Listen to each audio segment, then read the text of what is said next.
Yo, yo, yo, yo, yo, yo. CTB, Chin Tuck Boxing. I'm your boy Jay Slay. So what up to him, man? What's up, everybody? Remember to like, subscribe, hit the notification button, comment. You know why? Because we love boxing and you love boxing. Most definitely, most definitely. This is the place where the boxing fans can come to get the delicious entrees of boxing knowledge. What's on the menu for him today, bro? We got two possible interesting fights in the future. One being Sean Porter and Terence Crawford, the other one being Charlo and David Benavidez. In both of those fights, Charlo and Sean Porter is saying they can stop Crawford and David Benavidez. What you think about it? That's a good topic, man. But before we start the show, man, I want to give a shout out to Nocturnal Thoughts, man. We seen your shout out. We seen your praise you gave our channel, man. Trust me, we humble with it, man. Trust me, we trying to grind, trying to get to a well-known level, man. We just trying to get up there, man. We working hard. We see you working hard. Salute, brother, all day. You know what I mean? But yeah, man, back to your topic, man. Charlo saying he gonna knock out Benavidez, and Sean Porter said he gonna. He said stop. He said stop Benavidez, Stop. and then Sean Porter said he gonna stop Terence Crawford. Which one is more likely to happen? I think that's a good way to ask that. Which one is more likely to happen? Is it more likely for Sean Porter to stop Terence Crawford, or is it more likely for David Benavidez to stop, or for Charlo to stop David Benavidez? The funny thing is, it's kind of a tricky question because you would think you would just say, "Oh, Charlo, of course," with David Benavidez. But then, like I always tell you, I call Terence Crawford Chinny. Terence Crawford. Stupid as hell. That's his nickname for me, Chinny. But if Sean Porter was a puncher, I would maybe say, okay, maybe he can catch him and then get him hurt and maybe finish him off. But I don't see him punching his punching power. You know what I'm saying? He's never been a guy to stop people. So I would have to favor Charlo. But Charlo can put you on your ass with one punch. I seen him knock somebody on the ass with a jab. You see what he did to J Rock. The guy can hit.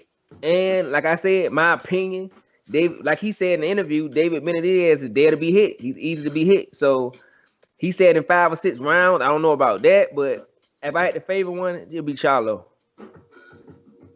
Yeah, I agree with you, man. It's not so much on the Terence Crawford Chinny point, but more so on the Porter not being able to hit that hard enough to. I don't know. I never seen Porter. I think the last stoppage I seen him have, or the last knockout I seen Porter have was probably Malignaggi. That's the one I remember. Yeah, that's the one I remember. I think it is his last stoppage, if I'm not I mistaken. think he had one with Berto. Berto, he stopped Berto. Did he stop But that Burrow? was a bunch of headbutts or something. But I thought the I Burrow was think a he did. decision. Did he I gotta finish? look back at it. I think. But yeah, so I don't see him stopping. I don't see him stopping Earl, man. I mean not Earl, but Terrence, man. Only be honest, man. It depends on how dirty Terrence want to make it. Do Terrence want to get in the gutter with him, or do Terrence want to just, you know what I'm saying, wrap him up where he on the inside and out box someone outside? Terrence, he does. He is a decent wrestler. He used to wrestle back in his day, so I don't see him trying to bang with him in the inside anyway. So, but the Benavidez stoppage, it does seem more likely to me. Like you said, the Charlo hand speed, his punch creativity, man, and the way he caught J Rock, caught the jab, caught the straight hand, and caught him with the uppercut in the middle. Right in the fire. Huh? He was right in the fire. Man, right in the fire and block both punches with one hand and then hit him with the same hand. That's some creativity for your ass, like, and it connects with power, man. So, and Benavidez is there to be hit, man. He don't move his head. He relies on his longer arms to be able to block, and he relies on his hand speed to be able to counter. And to me, Jermell Charlo, like we said on previous videos, Jermell Charlo footwork is gonna give him an issue, man. But yeah, man, I agree with you, man. But yo, what do you feel about Benavidez and Sean Porter both saying they're gonna stop? Apparently, I mean, I have to say that both guys have bigger names. I would say Jermell Charlo has a bigger name than Benavidez, and I would say that Terence Crawford has a bigger name than Sean Porter. So would you count those two? Say again. I don't know, but go ahead. Man, you thinking about the welterweight picture? You gotta look at the pound for pound status. I never seen Sean Porter headline a pay-per-view. So you gotta look at it that way. Okay. So would you count these two guys calling out these two guys clout chasing? Or you think they really want to make that fight and they're gonna put pen to paper when it comes to down to it? Now with this one, if I had to say somebody was doing clout tracing, it might have to be more of Charlo, maybe. I really believe Sean Porter at this stage of his career really wants that Terence Crawford fight because similar to what we said about Danny Garcia, he's in a place where he has no choice. He has no belt. The Spence fight, if they do a rematch, it's probably another year or so away. Danny Garcia, he don't want to fight Danny Garcia. Keith Thurman and fell off the earth. So if you're Sean Porter and you want a big fight, who else can you fight other than Manny Pacquiao? And Manny Pacquiao is not gonna fight one of the younger guys. We done pretty much came to that conclusion. So his only fight is Terence Crawford. So I think when the pressure he's been putting on Terence Crawford in his week is real. I really think he want that fight with Charlo. I want to believe it. It sound from a little sneak peek of the interview he had. It sounded like he really wanted that fight. He sounded like he was mad and fed up with what people were saying. And I hope it's the truth because I think that's a huge fight. I would love to see that fight around the same time as the Caleb Plant and the Canelo fight. So I'm hoping that those two fights can happen in the fall, and then the winner can get each other in May. So if I had to choose one, like I told you, I would choose Sean Porter is the more likely guy that's not clout chasing. Yeah, I kind of agree with you. I think Benavidez is real with his call outs. I think Jamel Charlo's he just rebutted his call out. He's pretty much saying, "Man, I knocked this guy out, man. And what?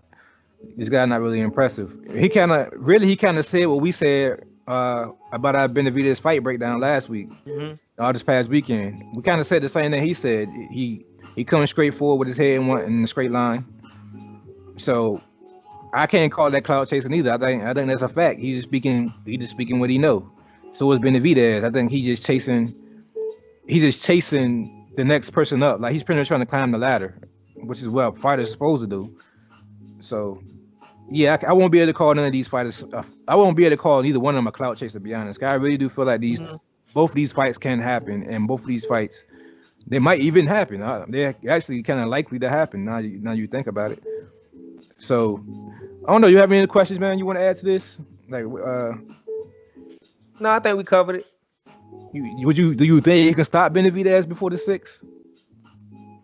No, no, I don't think so. I mean, if it happened, would it just be shocking? No, because like you said, he has that explosive power. So I wouldn't be surprised if in the middle of it changed. Because like I said, people don't understand if you ever sparred or anything, how hard it is to throw punches in between punches when both people are punching. It take a lot of guts to catch something, throw something in the fire. And David Benavidez throws a lot of punches. So you're going to have to throw shot in between his shot and risk getting hit. And it takes a lot of guts to do that. But Charlo would do it. And in the middle of one of those exchanges, it's a possibility he could catch him and hurt him and finish him. So it wouldn't shock me. But if I picked my money on it, I would say that if he got a stoppage, it would be late. But I don't think neither one of them would stop each other in the fight. I don't know. I see a stoppage can happen likely. But that's it can happen both ways. I'm being honest. It can go both ways. But Charlo could.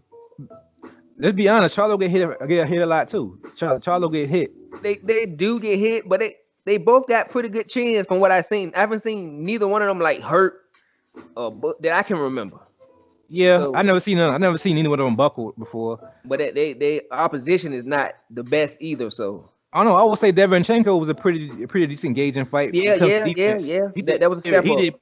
Well, he did get hit a few times but Devenchenko, he did a decent job at not catching anything big. But you got to remember, Devenchenko is not as big and as tall as Benavidez, and don't have as long of a reach as Benavidez. Interesting.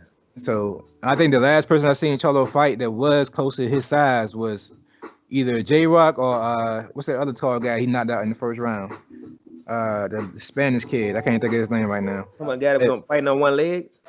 No. It was a guy, Rico Suave dude. He came out there. You know who? We'll watch the fight later, but Charlo knocked him out in the first round, pretty much. Okay. It was destructive. Yeah, but yeah, man, that's our show, man. Let us know what you think. Let you know if you think Sean Porter can stop Terence Crawford. Let us know if Charlo going to stop David Benavidez before the 6th round. With that being said, I'm your boy Jay Slade. This is CTB Boxing. Say peace to him, man. All right, everybody. Remember to like, subscribe, hit the notification button, and comment. We try to keep this channel growing. Tell your friends about it. Tell your brother about it, mother about it. We appreciate all the support we have received lately and the new comments, the subscribers. Y'all give us the motivation to keep going, man, because when it's all said and done, we want boxing to be back one of the top sports again, man. So we just trying to get the word out there, man. We want y'all to be able to come to the show like y'all would watch ESPN and find out the latest news or find out what's going on in the boxing world. So, you know what I'm saying? Just stick with us, man, while we grow, man. But we appreciate you guys. And most of all, we love boxing and you love boxing. And last of all, peace and love, and we out of here.